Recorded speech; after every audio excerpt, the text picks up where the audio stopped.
Good morning student. मैं ममता शर्मा आदर्श बाल निकेतन उच्च माध्यमिक विद्यालय में हिंदी अध्यापिका आप सभी बच्चों का हिंदी ऑनलाइन क्लास में हार्दिक स्वागत करती हूँ। स्टूडेंट, हम अपनी पाठ्य पुस्तक वसंत भाग 3 से पाठ 3 का अध्ययन कर रहे थे, जिसका नाम है बस की यात्रा और जिसके लेखक हैं हरिशंकर परसाई। हरिशंकर परसाई जी का यह एक व्यंग्यात्मक निबंध है, जिसमें उन्होंने बस के जो यात्री होते हैं उनको एकदम से जोखिमपूर्ण यात्रा करवाना, जो बस का जो कारोबार करते हैं उनका यह धंधा बन गया है कि उन्हें कोई अपनी बस की जो मरम्मत से वो किस हालत में, इस बात की कोई चिंता नहीं रहती। हमने ये पढ़ा था। अब हम जो बस की यात्रा है उसमें हमने जब तक जो आगे का भाग है, हम सेकंड पार्ट है वो पढ़ते हैं। सभी बच्चे अपनी पेंसिल ले लेंगे हाथ में और बुक खोल लेंगे। फिर हम जो इम्पोर्टेंट बिंदु होंगे उनको हम अंडरलाइन कर लेंगे। बच्चे आप अपना मैडम 1 मिनट रुकिए। हाँ, पेज नंबर अपना है 15 पेज नंबर पे है, 15 पेज नंबर पे। Okay ma'am, okay ma'am. हाँ, 15 पेज नंबर से शुरू से देखिए और अपना जो माइक है वो बंद कर लीजिए ताकि अपनी जो क्लास है वो डिस्टर्ब नहीं हो। ठीक है। बस सचमुच चल पड़ी और हमें लगा कि ये गांधी जी के असहयोग और सविनय अवज्ञा आंदोलनों के वक्त अवश्य जवान रही होगी। उसे ट्रेनिंग मिल चुकी थी, हर हिस्सा दूसरे से असहयोग कर रहा था। पूरी बस सविनय अवज्ञा आंदोलन के दौर से गुजर रही थी। सीट का बॉडी से असहयोग चल रहा था। कभी लगता सीट बॉडी को छोड़कर आगे निकल गई है, कभी लगता कि सीट को छोड़कर बॉडी आगे भागे जा रही है। 8-10 मील चलने पर सारे भेदभाव मिट गए। यह समझ में नहीं आता था कि सीट पर हम बैठे या सीट पर हम पर बैठी हैं। इसमें लेखक हरिशंकर परसाई जी है, वो हमें बता रहे हैं कि बस सचमुच चल पड़ी। हमने अभी तक जो अध्ययन किया था उसमें हमने देखा कि जो बस के जो मालिक है वो कहते हैं कि बस चलेगी, ये विश्वसनीय है। फिर वो जो बस के जो यात्री हैं, जो पांचों मित्र हैं, वो उसमें बैठ जाते हैं और फिर बस है वो सचमुच चल पड़ती है, क्योंकि उन जो मित्र थे आपस में उनको वो चर्चा कर रहे थे। उनको देख के ऐसे लग रहा था कि यह बस नहीं चलेगी, क्योंकि बस है बहुत खराब हालत में थी, एकदम जर्जरित हो चुकी थी और उसको देख के ऐसे नहीं लग रहा था कि वो बस चल पाएगी क्या। लेकिन वो जो यात्रीगण थे, जो मित्र थे, वो बस में बैठ जाते हैं और बस है वो सचमुच चल पड़ती है।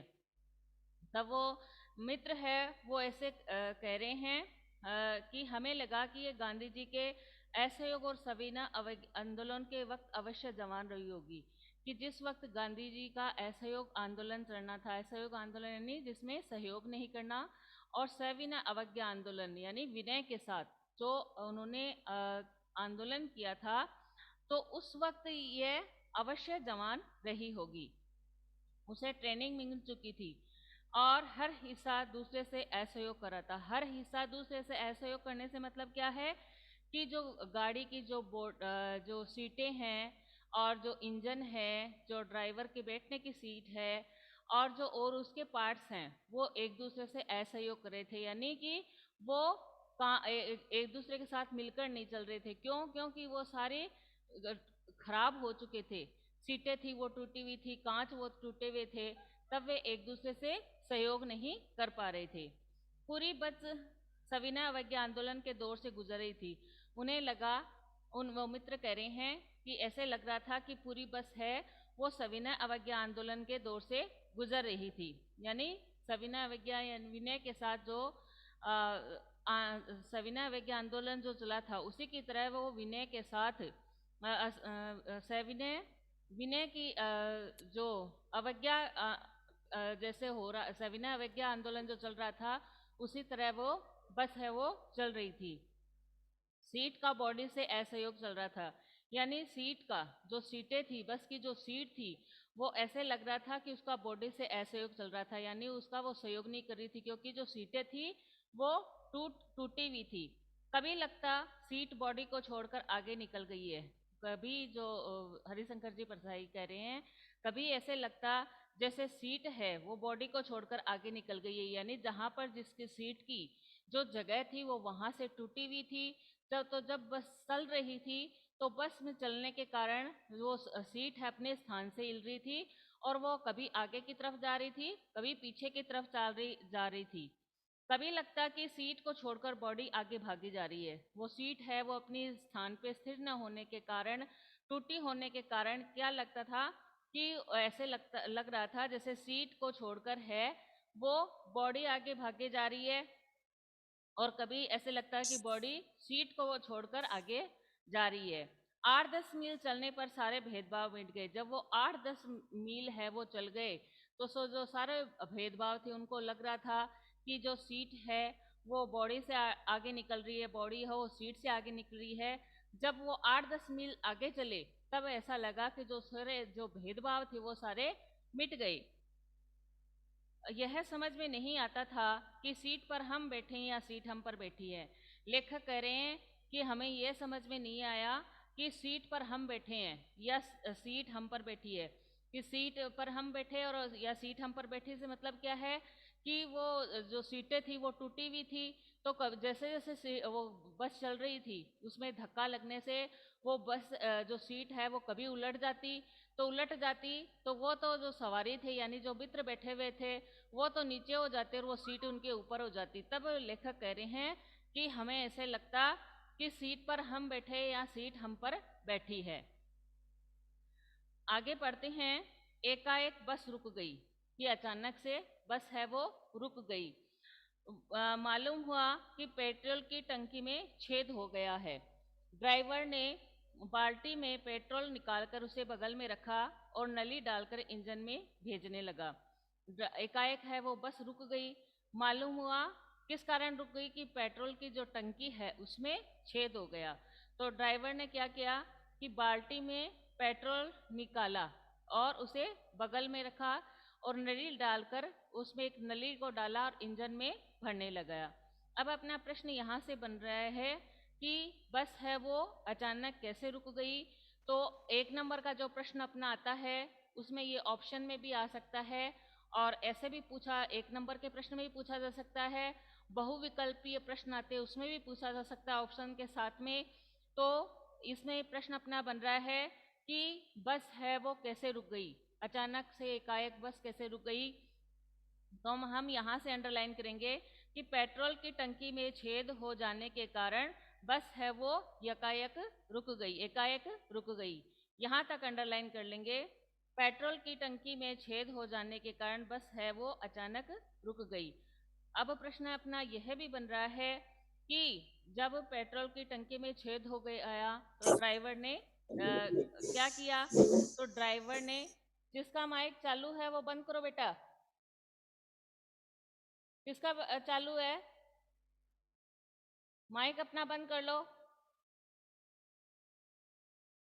ड्राइवर ने क्या किया कि बाल्टी में पेट्रोल को निकाल कर उसे बगल में रखा और नली डालकर इंजन में भेजने लगा। यहाँ तक भी हम अंडरलाइन कर लेंगे।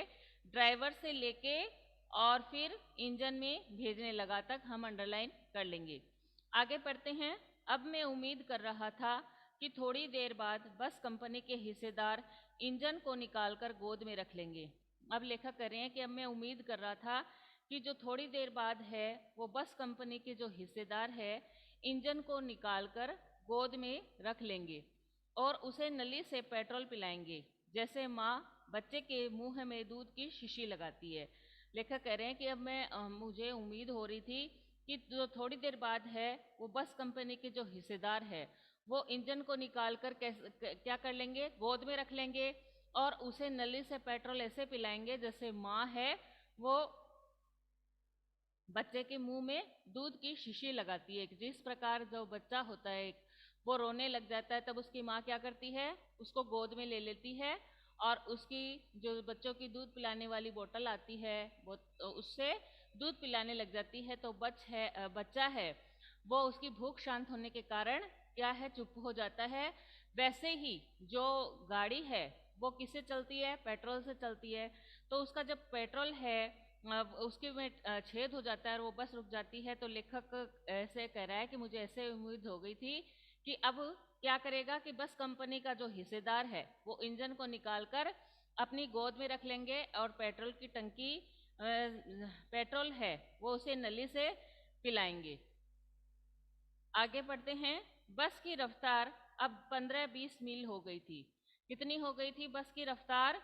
15-20 मील हो गई थी। कब? जब पेट्रोल की टंकी में छेद हो गया और उसे दुरुस्त कर दिया, तब उसकी रफ्तार कितनी हो गई? 15-20 मील हो गई थी। इसको भी अंडरलाइन करेंगे हम लोग। बस की रफ्तार 15-20 मील हो गई थी। कब हो गई थी?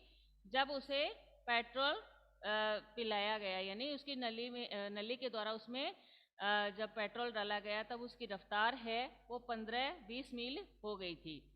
मुझे उसके किसी हिस्से पर भरोसा नहीं था। लेखक कह रहे हैं कि मुझे उसे किसी भी हिस्से पर भरोसा नहीं था।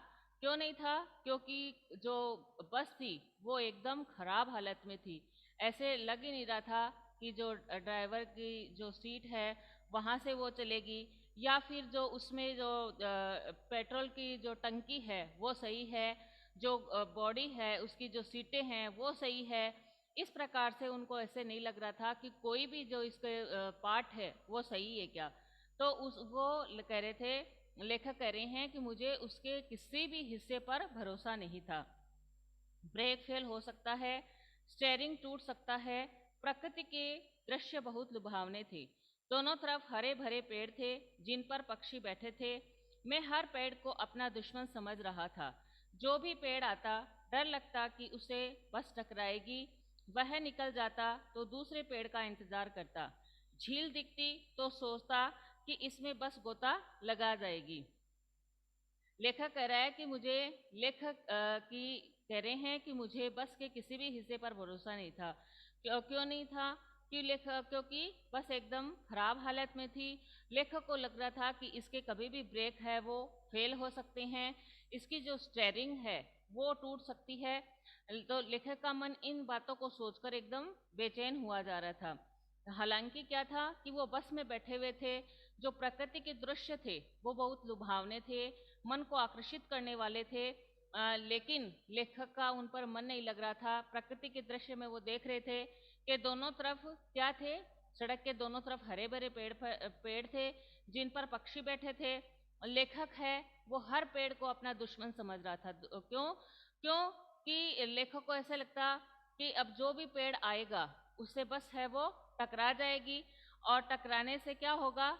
एक्सीडेंट हो जाएगा और एक्सीडेंट में उनकी मौत भी हो सकती है। इसलिए लेखक को हर पेड़ है वो अपना दुश्मन लग रहा था, क्योंकि उसके ब्रेक फेल हो सकते थे, उसकी स्टीयरिंग टूटी हुई थी। तो लेखक कहा कि ये पेड़ आ रहे हैं, और पेड़ हैं वो क्या करते हैं? हम कहीं भी यात्रा करते हैं, कहीं भी बस में जाते हैं, तो हम जहाँ बस में बैठे हुए जब प्रकृति के दृश्य देखते हैं तो वो हमारे मन को बहुत आकर्षित करते हैं। लेकिन लेखक के मन को आकर्षित नहीं कर रहे थे। क्यों? क्योंकि वो बस की हालत को जानते थे। तो वो जब भी पेड़ आता तो उनको ऐसे लगता कि यह बस है वो पेड़ों से टकरा जाएगी और कोई भी बड़ी दुर्घटना हो सकती है। इसलिए लेखक पेड़ को अपना दुश्मन समझ रहा था। वह निकल जाता तो दूसरे पेड़ का इंतजार करता। जब पेड़ आ रहे थे तो जब एक पेड़ है वो निकल जाता तो वह दूसरे का इंतजार करता कि इससे भी हम सही सलामत है वो आगे निकल जाएं। झील दिखती तो सोचता कि इससे बस गोता लगा जाएगी। जब झील दिखती, कोई भी झील आती, तो इसमें लेखक को ऐसे लगता कि इसमें बस है वो गोता लगाई जाएगी। गोता लगा देने से मतलब क्या है कि बस है वो खराब हालत में थी, उसकी स्टीयरिंग है वो टूटी हुई थी, ब्रेक है वो फेल हो रहे थे, फेल हो सकते थे। तो लेखक ऐसे सोचता कोई झील आई तो उसमें गोता लगा जाए, यानी झील में वो जो बस है वो गिर जाएगी। अब अपना प्रश्न है वो यह भी बन रहा है कि लेखक हर पेड़ को अपना दुश्मन क्यों समझ रहा था। तो हम यहाँ से अंडरलाइन करेंगे कि लेखक हर पेड़ को अपना दुश्मन समझ रहा था। क्यों? क्योंकि जो भी पेड़ आता उसे डर लगता कि बस है वो इसे टकरा जाएगी। यहाँ तक अंडरलाइन करेंगे।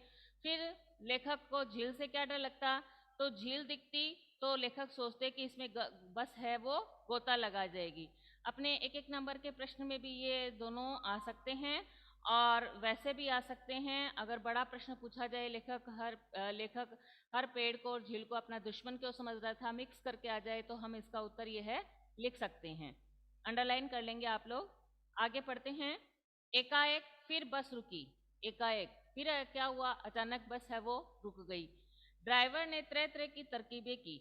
ड्राइवर ने उस बस को चलाने के लिए बहुत सारे तरकीबें, उपाय किए कि किस तरीके से यह बस चले, पर वह चली नहीं। लेकिन जो बस थी वो चली नहीं। सविनय अवज्ञा आंदोलन शुरू हो गया था। कंपनी के हिस्सेदार कह रहे थे बस तो फर्स्ट क्लास है जी, यह तो इत्तेफाक की बात है। कंपनी के हिस्सेदार थे जो, वो क्या कह रहे थे कि बस तो एकदम फर्स्ट क्लास है, बस यह इत्तेफाक की बात है, यानी यह एक सहयोग की बात है कि ये बस खराब हो गई है, जबकि बस में कोई भी कमी नहीं है। जबकि बस क्या थी, अपने हमने जो चैप्टर में पढ़ा है अभी तक, उससे हमें पता लग रहा है कि बस की हालत बहुत खराब थी, जर्जरित अवस्था में थी। वह चल नहीं पा रही थी। उसकी स्टीयरिंग है वो कभी भी टूट सकती थी, ब्रेक फेल हो सकते थे। सीट है वो बॉडी से असहयोग कर रही थी। तो लेकिन जो बस का जो कंपनी के जो हिस्सेदार थे वो उसकी तारीफ करते हुए कह रहे थे कि बस तो एकदम फर्स्ट क्लास है, यह तो इत्तेफाक की बात है, यानी तो केवल संयोग की बात है कि ये बस है वो खराब हो गई। क्षीण चांदनी में वृक्षों की छाया के नीचे वह बस बड़ी दयनीय लग रही थी। लगता जैसे कोई वृद्धा थककर बैठ गई हो। हमें ग्लानि हो रही थी कि बेचारी पर लदकर हम चले आ रहे हैं। अगर इसका प्राणांत हो गया तो इस बियाबान में हमें इसकी अंत्येष्टि करनी पड़ेगी। लेखक कह रहे हैं, बियाबान किसे कहते हैं, जो जंगल होता है, उजाड़ होता है जहाँ पे, उसे कहते हैं बियाबान। तो लेखक कह रहे हैं कि क्षीण चांदनी में, यानी एकदम चांदनी थी, वो एकदम हल्की हल्की थी, तो वहाँ पर जो वृक्षों के नीचे जब वह बस खड़ी थी तो वह बड़ी दयनीय लग रही थी। उस बस को देखकर कैसे लगता था, ऐसे लगता था जैसे कोई वृद्धा थककर बैठ गई हो, जैसे कोई वृद्ध व्यक्ति होता है और वह चलता है, और चलते चलते जब उसके पैर दुखने लग जाते हैं, वो थक जाता है, तो वो क्या करता है, रास्ते में ही बैठ जाता है।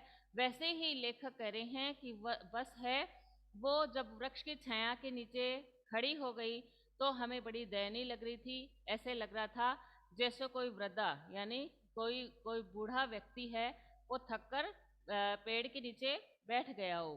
तो लेखक कह रहे हैं कि फिर हमें ग्लानि हो रही थी कि बेचारी पर लदकर हम चले जा रहे हैं, कि बेचारी ये इतनी वृद्धावस्था में है, इतनी बुरी हालत है, और हम इस पर लदकर जा रहे हैं, यानी हम इस पर बैठकर जा रहे हैं।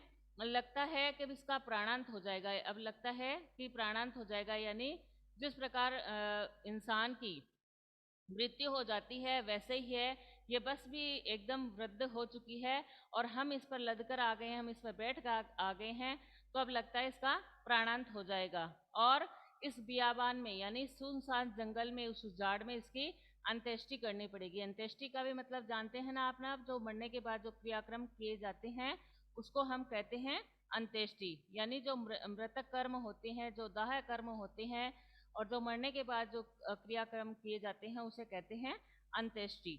ये मैंने पहले भी बताया था आपको।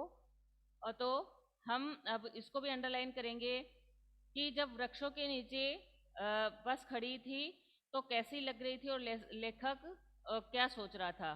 तो यहाँ से अंडरलाइन करेंगे, वृक्षों की छाया के नीचे वह बस बड़ी दयनीय लग रही थी, लगता जैसे कोई वृद्धा थककर बैठ गई हो, और हमें ग्लानि हो रही थी कि बेचारी पर लदकर हम चले आ रहे हैं। अगर इसका प्राणांत हो गया तो इस बियाबान में इसको अंत्येष्टि करनी पड़ेगी। यहाँ तक अंडरलाइन करेंगे, लेकिन हम